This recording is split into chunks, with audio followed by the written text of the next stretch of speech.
Aujourd'hui, je vais te présenter une nouvelle stratégie de lecture, mais tout d'abord, je vais faire un retour sur ce qu'on a déjà vu ensemble depuis le début de l'année.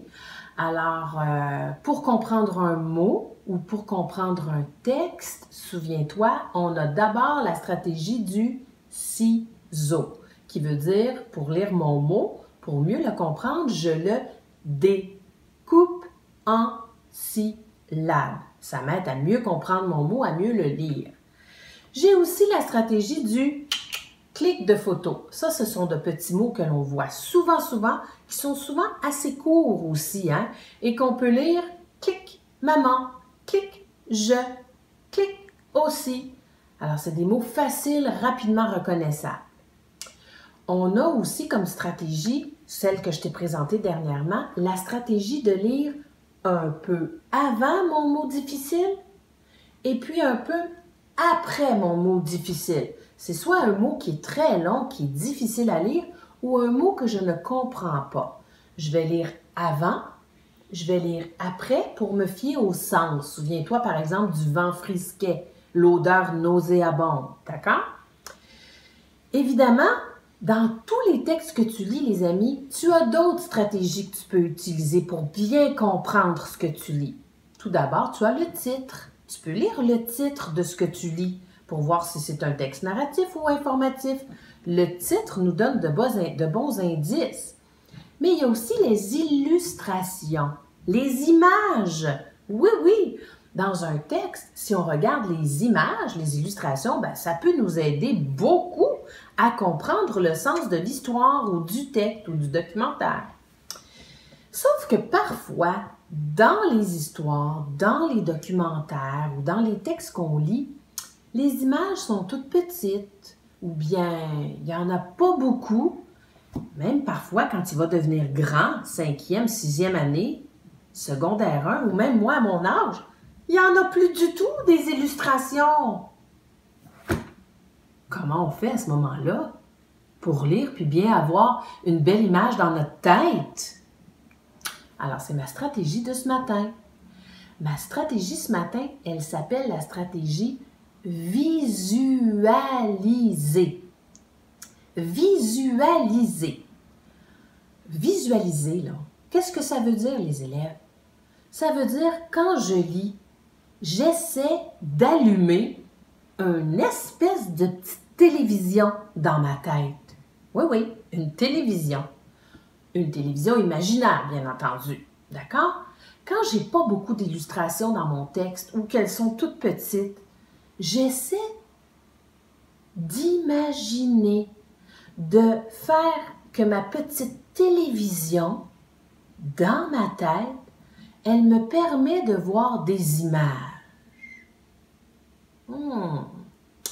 Pour nous aider ce matin, je vais faire un exercice avec toi. Je vais voir si ta caméra, ta petite télévision, elle fonctionne dans ta tête.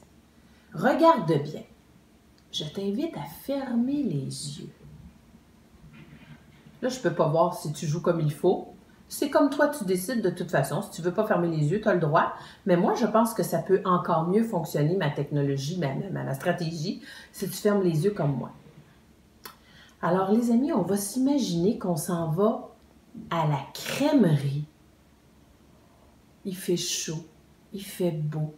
On a envie d'aller se chercher un délicieux cornet de crème glacée. Essaie de te voir, là, à la crèmerie.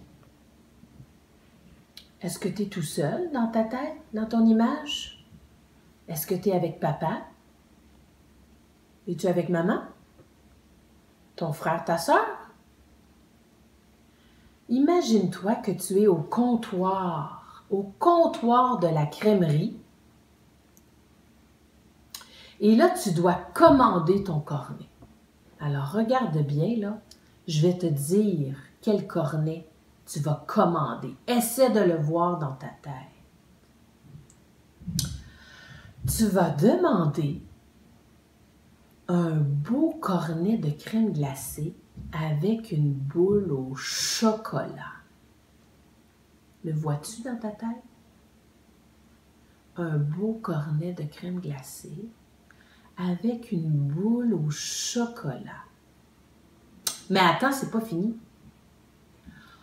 On va demander une deuxième boule. On a très faim puis il fait très chaud. Par-dessus la boule au chocolat, on va demander une boule de crème glacée à la saveur de fraise. Là, on est rendu avec un cornet de crème glacée à 2 boules. La première boule est au chocolat, tu la vois bien dans ta tête? La deuxième boule est à la fraise. Tu vois bien ton cornet dans ta tête?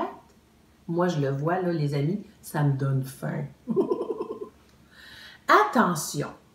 Là, aujourd'hui, c'est un spécial parce que l'été est arrivé, c'est bientôt les vacances.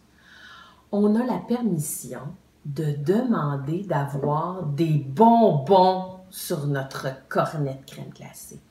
Des petits mini bonbons, toutes sortes de couleurs, multicolores. Alors, on met, tu vois là, le monsieur ou la madame là, du comptoir de crème glacée, il trempe notre cornet, il nous met plein de petits mini bonbons multicolores sur notre boule à la fraise.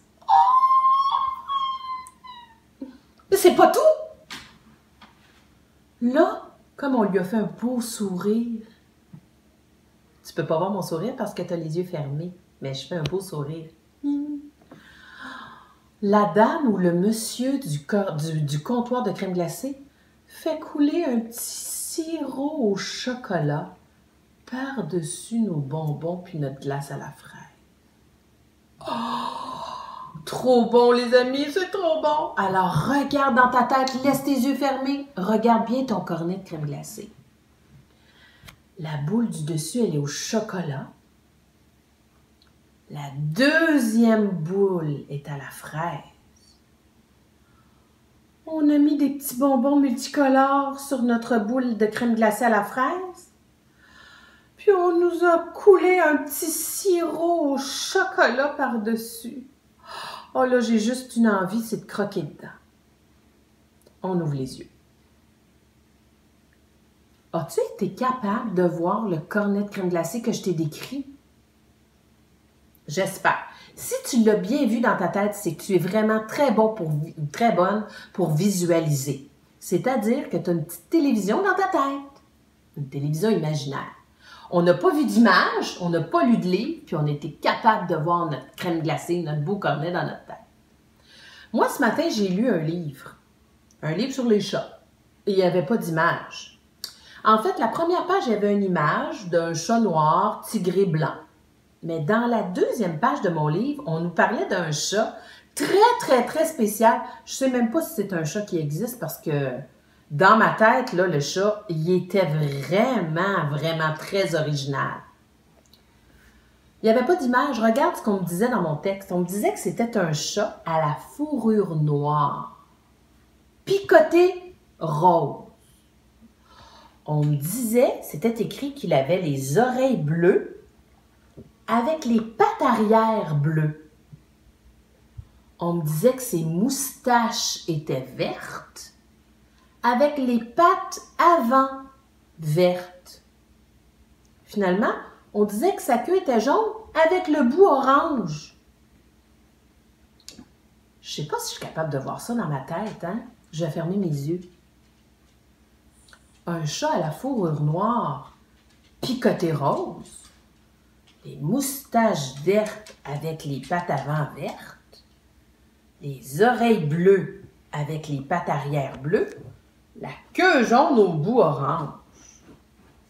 Ah, j'ai une image dans ma tête! Je vais te le dessiner. Tu sais, les amis, hein, je suis pas super douée. Hein, je t'ai déjà dit que j'étais pas, je vais prendre ma fourrure noire. Je suis pas très douée, moi, pour faire des dessins. Là. Je vais faire ça très rapidement, d'accord? La fourrure noire, picoté rose, les petits picots, ouais. Comment c'est? Ah oui, je regarde dans ma tête. Oui. Ah oui, les oreilles bleues. Les oreilles bleues, pointues, un peu des oreilles de chat, hein? Ouais, un petit peu pointues, les pattes arrière. Oh, j'ai raté. Oh, c'est pas grave. On va faire un dessin rapide, là, les amis. Les pattes arrière bleues. Qu'est-ce qu'il y avait? Ah, les moustaches. Les moustaches vertes. Une moustache, deux moustaches, trois moustaches. Comme ça. Les pattes avant vertes. C'est vraiment un drôle de chat, hein, comme je te disais bien. La queue. Comment déjà? Ah oui, la queue jaune. La queue jaune, ça c'est long, une queue. Je fais une longue queue jaune avec le bout orangé. Tout. Bon, je vais regarder mon image. Ah, les amis, regarde. Regarde. J'avais vu dans ma tête, hein, un chat à la fourrure noire, picoté rose, les pattes arrière et les oreilles bleues, les moustaches et les pattes avant vertes, la queue jaune avec le bout orange. Je pense que j'avais bien visualisé, hein? C'est pas si mal, mon affaire. Il n'y avait même pas d'image dans mon livre. J'ai tout vu ça dans ma tête. Je l'ai visualisé. Alors voilà, c'était ma stratégie d'aujourd'hui et j'aimerais que cette semaine, même si tu lis un livre qui a des images, quand il n'y a pas d'images dans ce que tu es en train de lire, que tu pratiques, puis tu peux demander à papa, maman ou à un grand frère, une grande sœur de te décrire des choses. Tu pourrais demander à quelqu'un dans ta famille, par exemple, de te décrire un suçon ou un tigre. Puis toi, tu essaies de dessiner ce qu'on te dit. Ça va faire pratiquer ta petite caméra intérieure, d'accord? Et plus tard cette semaine, pour les élèves du groupe 111, Mme Julie va faire un zoom avec toi. Je vais te lire l'histoire du Gruffalo. Tu vas voir, il est spécial, lui. Tu pourras le visualiser dans ta tête. Bye les amis, à bientôt!